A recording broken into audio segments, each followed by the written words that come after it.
you coming on. How is life?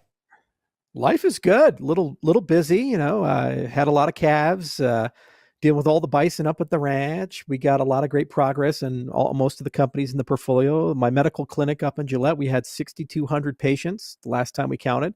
It's growing by leaps and bounds. A year ago, we didn't have any patients. Now we have 6,200.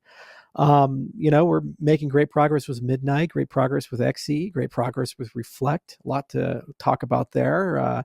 Incredible progress with Lace. There's a lot more to do there, and wonderful stuff happening with Cardano as well. So across the spectrum, it's looking good. Personally, this quarter, I'm spending a lot of time learning how to learn. So I took Nick Milo's class, Linking Your Thinking, and Zoltz's class on visual thinking, and some other people floating around the ecosystem on how to use Obsidian properly and make linked notes, and think about how to organize and structure a second brain, because it's just becoming so complicated, and dealing with all these different companies and demands, and just so much to read every day, hundreds of pages of documents and tons of meetings. I'm working like 14, 15-hour days. Also just started the cold plunge too, so every morning I come into the office, the first thing I do is put on a bathing suit and jump into cold water. It's like 2 degrees Celsius. I think that's like 38, 37 degrees Fahrenheit, and stand there for 3 minutes, try not to die. But I got a lot of blubber, so actually I think I could probably be in there for a lot longer. Are you liking that? I've always Oh wanted to no, try doing that stuff. it is psychologically traumatizing. Yeah. You get, I used to be, you get up 5 a.m., you work out, you're like, oh fuck, I gotta work out. Now it's like you don't even care about the working out. It's just like I gotta get in that water. It's gonna be so bad, and I don't even want to go to bed anymore, because I'm like, if I get up, I have to get in that water. But you just put your David Goggins in the ears and you say like, let's get hard. Yeah. So you're running a ton of companies, and the one thing every day that you dread is hopping in some cold water.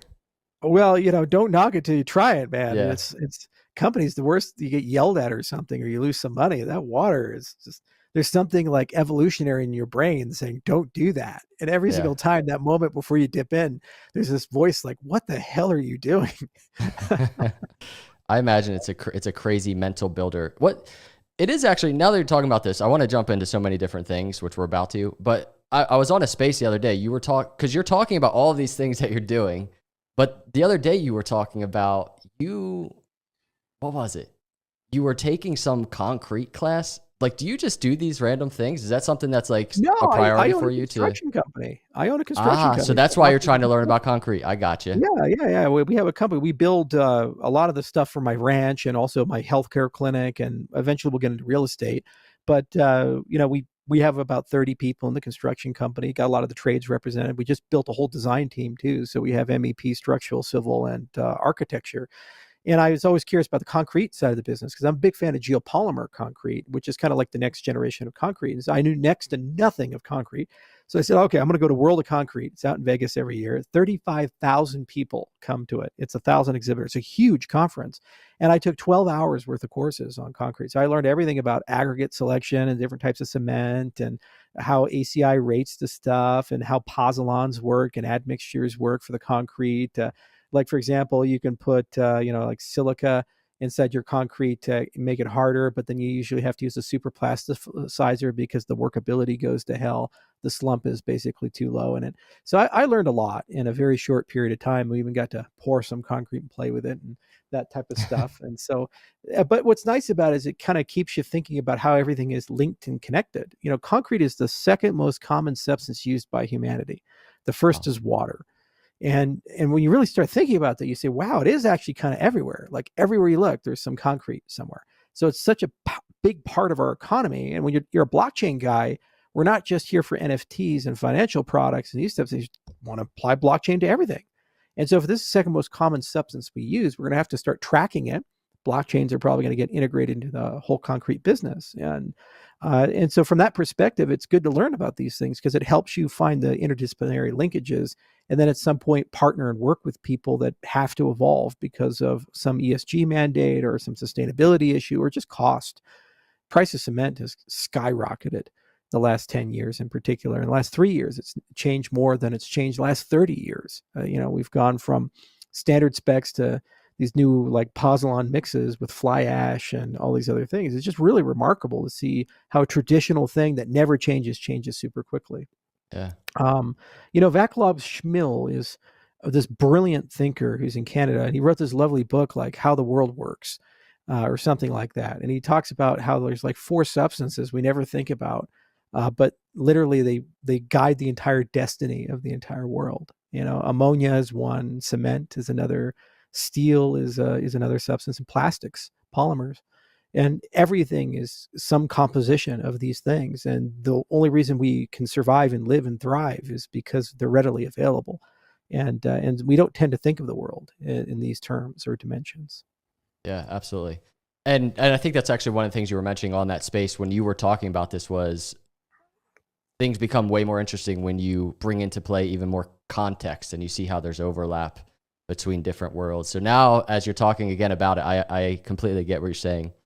Cool. So, all right, I have a ton that I want to go over, but I want to try and keep it clean and simple. But I want to chat about stable coins, midnight scaling, governance, which is I think a huge topic for Cardano. But I want to start with this. Last time that we spoke, you were on the channel. It was just over 2 years ago.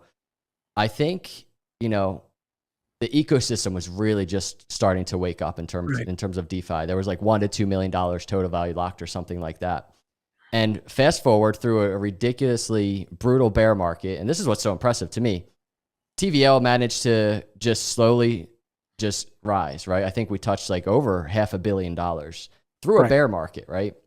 My question is, coming from the time just a couple years ago, everybody just saying it's a ghost chain, to hitting $500 million in total value locked in a bear market. How's that feel? How's that make you feel?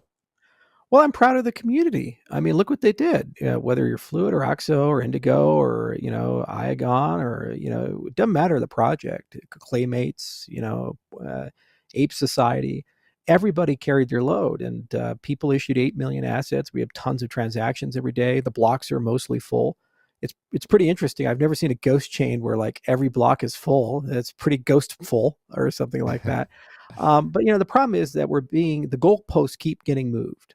Every day they keep getting moved. We keep growing, we keep delivering as an ecosystem, yet somehow, some way, because the price of ADA isn't $10, the ecosystem has failed. Or we're not Ethereum in terms of a scale and adoption, that the ecosystem somehow failed. It's like every time we turn something on as an ecosystem, we've had overwhelming participation and constant growth and innovation. I was at a conference with the Ethereum people, QSIG, and I saw their head researcher come up and he's like, hey, when we get these one-shot signatures, which need quantum computers to run, then we can have liquid staking and we'll be at 50% Byzantine resistance. I'm just sitting there smiling. I'm like, there may be another ecosystem that already has this and doesn't need to use a quantum computer. It's in some ways we're so far ahead of so many people. But the problem is, it started out of Japan. It grew organically. It's a very bottom-up type of ecosystem, very bizarre instead of cathedral. And because it didn't benefit the right people, it developed a reputation of the best case as a science coin that never really does anything. Worst case, it's some sort of elaborate scam. And that just stuck and people dug themselves in. There also are definitely a very vocal minority of people who really, really hate me. And they think every single dimension of me as a human being is evil and sociopathic and just made up and a lie. And so if you have that opinion, you can't admit that the founder of that project has built something worthwhile, unless somebody else did it. And then maybe that's what they'll do. They'll be like, oh, well, Fred Gagard and the foundation did it or something like that. It's if that's what it takes to get them on board, okay. But there's a little bit of all of that. The wrong VCs.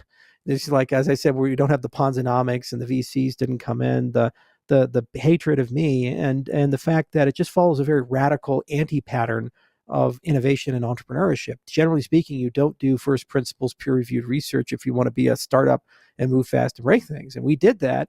And in many cases, we don't have the problems other people have, like the non-liquid staking or the constant network resets that certain ecosystems have, or these things.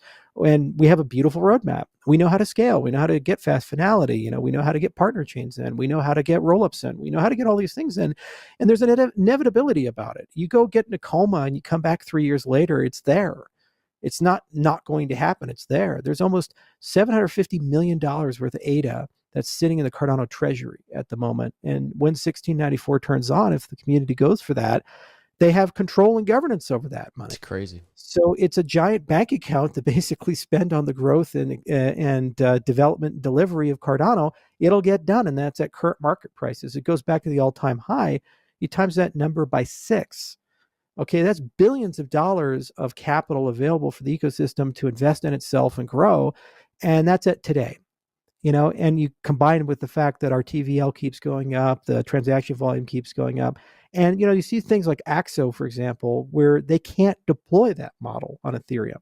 You actually need an extended UTXO model, and they have massive advantages over an Ethereum DEX as a direct result of what they have. We're really starting to showcase to the world the design principles actually matter, and first principles actually matter. So it's frustrating at times, but on the other hand, it doesn't really matter, because does it actually affect our ability to grow? Not really. We keep building bridges. We're starting to get along with people. We get along great with Algorand, with Polkadot now, thanks to the partner chains framework. We have great relationships with the IOTA community.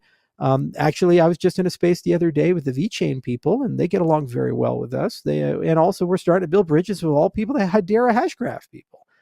So we get along with a lot of people. There are certain communities that are a little rougher than others, it's usually because they hate me. But, Intersect is changing all of that, because the face of Cardano is now the community. And so, come back in a year, Intersect is doing everything, in which case they'll say, oh, they finally fired Charles. Now we can love Cardano. And that's fine. That's great. It actually solves the problem, right? Yeah. Yeah. Yeah, because and I just got a comment, or not a comment.